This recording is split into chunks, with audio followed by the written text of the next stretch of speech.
So you may be asking, so how does this make any sense? So you're telling me that heart rate and heart rate variability is not affected by skin tone, but oxygen saturation is?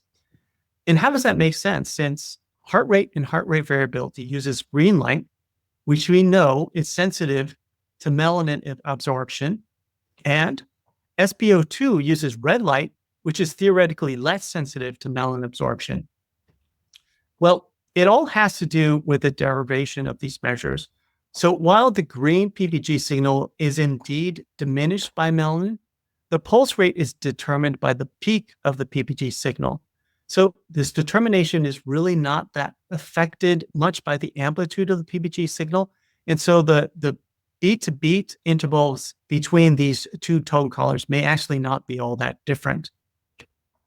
For oxygen saturation, however, the melanin in the darker tone individuals does affect the absorption of the red light more than the infrared light, which then affects the proportion of the red and infrared signals that then leads to the alterations in the calculated oxygen saturation. And so this is why skin tone can affect oxygen saturation, but less so heart rate and heart rate variability.